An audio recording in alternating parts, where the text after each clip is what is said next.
Kamusta, Leo? Welcome to Like a Tarot.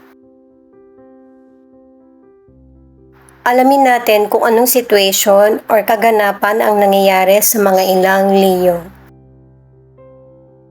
Nakakaramdam ang ilan ng pagkainip or pagkalito sa situation na kinasasangkutan. Panoorin mo ito para magkaroon ng kaalaman at maging aware ka kung ano ang dapat gawin.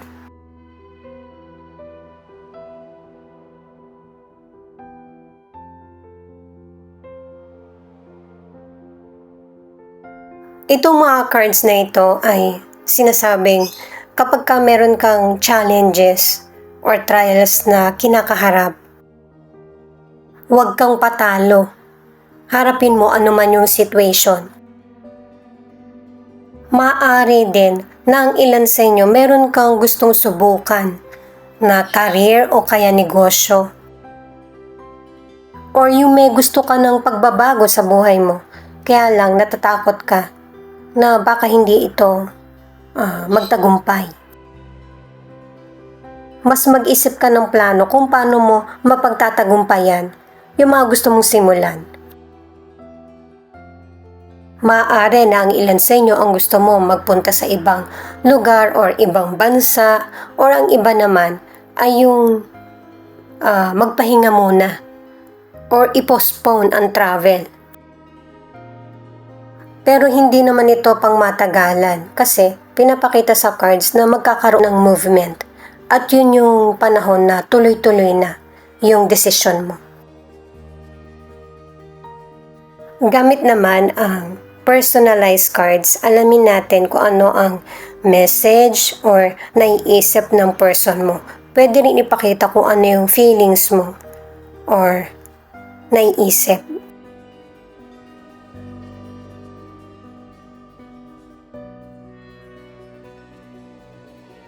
Itong person na nasa isip mo, ang feelings niya ay yung bang tingin niya ay i-give up mo yung relationship nyo, or yung bang puputulin mo na yung connection sa kanya. Yun yung ayaw niya mangyari. At ang person mo, maybe ikaw ito na hinahabol mo siya. Kumbaga, pinipigilan sa gagawin na desisyon.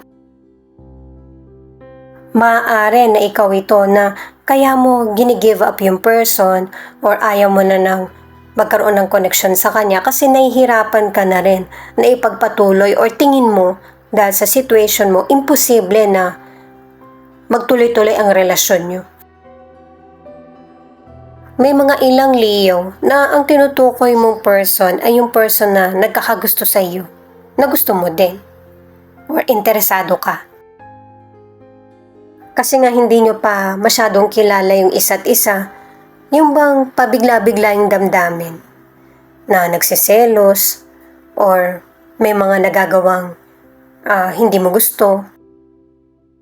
Kinikilala nyo pa lang talaga yung isa't isa ng person na ito kasi wala namang intention yung person na masaktan ka or kung ano man yung maisip mo. Nagkakaroon pa lang na adjustment sa kanya kung ano yung mga ayaw mo or gusto. Malaki talaga ang paghanga ng person na ito sa'yo kasi hindi ka maalis sa isip niya. Yung huling pag-uusap nyo, yung huling tingin mo sa kanya. At saka tingin ko guys, itong person na ito, hindi siya mabilis maka-move on. Kapag ka meron siyang nagustuhan, magkaroon man siya ng karelasyon, yung naging connection nyo ang tatatak sa kanya. Magkaroon man kayo ng kanya-kanyang relasyon. Paalala para sa mga bagong viewers na ang reading na ito ay timeless reading. General reading, ano man ang edad mo or gender mo, kunin mo lang kung ano yung akma sa sitwasyon mo. At saka ikaw na rin magpalit kung si person mo ba ito or ikaw. At ito ang start ng 1 week reading mo.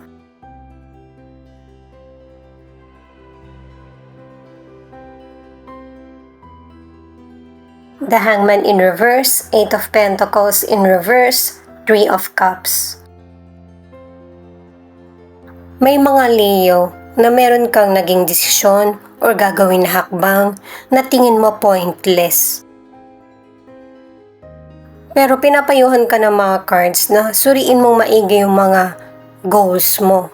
Mag-step back ka muna hanggat maging klaro sa'yo kung ano yung tingin mong blockage or hadlang. At katulad ng pinakita sa mystical cards na yung challenges, kailangan sakyan mo lang yan. Kumbaga, kailangan mong pagdaanan. Kasi, para malaman mo kung ano yung magiging ending. At yung ending ay celebration. Yun na yung Three of Cups. Sa career or negosyo, kung hindi ka na masaya, ikaw yung may karapatan na magdesisyon para sa destiny mo. Ikaw yung magmaniobra nito. Ikaw yung may control ng desisyon mo at saka buhay. Mapagtatagumpayan mo yung mga decisions mo. Mas may success sa career o negosyo yung bagay na napagdesisyonan mo, yung gusto mo. Sa relationship, pinapakita mong okay ka lang, wala kang problema, pero ang totoo, marami ka ng isinakripisyo. At saka base sa cards, pareho naman kayo nagsakripisyo ng person mo. Ang kailangan nyo lang ay communication. Kung ano ba yung nararapat para sa relationship nyo na ikakasaya nyo. May ilang single naman na nauulit mo yung pattern ng kalungkutan. Mas makakabuti sa'yo na mag-move forward kasi pinapakita pa rin sa cards na babalik pa rin yung past person. Mas maigi na meron ng changes, yung hindi na bumabalik sa nakaraan. Four of Cups, the Hermit, Two of Pentacles in reverse. Hinihikayat ka ng mga cards na yung kalungkutan or pagkainip ay hindi panghabang buhay na feeling. Kasi di ba sinabi na nga sa mga naunang cards na ikaw yung may control ng buhay mo. Kung ano man yung magiging cause and effect, yun yung resulta ng desisyon mo. Maaaring family member ito, katrabaho mo, friend, or person mo na pareho kayo ng situation na nahihirapan na maunawaan or yung pang malagpasan. Kaya nauuwi sa pagtatalo or hindi na nagpapansinan. Binibigyan ka na ng sign na balansehin mong maigi yung buhay mo para hindi ka magstay sa problem. Sa financial, hinahanap mo kung ano yung makakapagpapuno sa'yo or makakapagpa-satisfy. Kailangan maging mature ang decision patungkol sa money at investment. Kasi nare-realize mo na din na marami kang nasasayang na financial. At ang dapat mong higit na isipin ay yung matutunan kung ano yung mga pagkakamali mo. At mag-start muli para sa mga better choices. Mag-research ka online, aralin mo. Maghingi ka ng advice para yung problema mo sa financial ay matakasan mo na. Kumbaga, masolusyonan mo na. Para sa ilang single, naka-3 cards ka na hindi mo makalimutan yung past. Kaya ang ilan sa inyo, bumabalik ka. O kaya yung nauulit mo yung pagkakamali. Kaya ang advice ng mga cards ay isaayos mo muna yung buhay mo bago magkaroon ng bagong karelasyon. Ang ilan sa relationship dahil sa magkalayo ang agwat yun ng person mo, hindi kayo nagkakasundo. At saka may ilang Leo na meron kang ibang nagugustuhan kahit na meron ka ng karelasyon. The Emperor, the Sun, the High Priestess. Diba sinabi nga sa mga naunang cards na ipagpatuloy mo kung ano yung mga tingin mong makakabuti para sa iyo. Kasi nakakabuo ka na ng solid na pundasyon sa buhay mo dahil sa mga experience, determinasyon at pagtitiis. Yung pangunawa mo at kaalaman ang nagiging malaking tulong sa iyo para mapalapit ka lalo sa tagumpay. At kung ano man yung mga umuulit na sitwasyon or misteryo na nangyayari sa buhay mo ay magiging klaro na. Sa kalusugan naman, ang advice ng mga cards ay huwag mo masyadong parusahan yung sarili mo. Yung bang sinasagad yung power mo. Kailangan din ng pahinga. Healthy ang pangangatawan ng ilang Leo, kaya posible din na magkaroon ang ilan sa inyo ng baby, o kaya kung may sakit ka man, magkakaroon ng balanse at saka recovery. Kaya kung ang ilan ay merong binibigay na sign ang katawan mo, pakinggan mo. Pag-ingatan mo yung lakas na meron ka at saka healthy na pangangatawan. Ang ilan na nasa relationship, nakadalawang cards ka na maybe ikaw yung older or yung person mo ang mas may edad sa iyo. Kung ano man ang issue or sekreto sa relasyon nyo ng person mo ay mabibigyang linaw.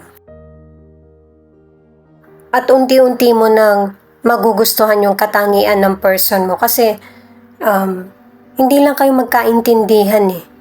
Pareho naman kayong may good intention sa relationship. Iwasan lang ng ilan na nasa relationship na yung bang makipagrelasyon sa iba na kasi may problema ka sa relasyon mo. Hindi yun makakabuti sa iyo. Magsimula ka ng maayos sa ikakasaya mo para wala kang pagsisihan sa future. Itong Six of Cups, ang ibig sabihin ay ready ka na para mag-move forward. At ang una mong gagawin ay yung acceptance sa kung ano yung mga nangyari na. Maaari din na magkaroon ng or magbigay ka ng chance or forgiveness sa kapwa mo. At itong The Chariot ang nagsasabi na yung pagbibigay mo ng chance or pagpapalaya sa sarili ay mas magbibigay sa iyo ng tagumpay, success, kasi patuloy kang makakausad sa buhay mo. Na wala nang magiging hadlang na kahit mahirap man ang challenges na kaharapin mo.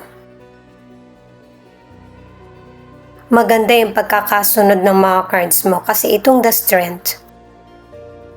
Matututo ka na magbalanse at magkontrol sa sarili at sa sitwasyon.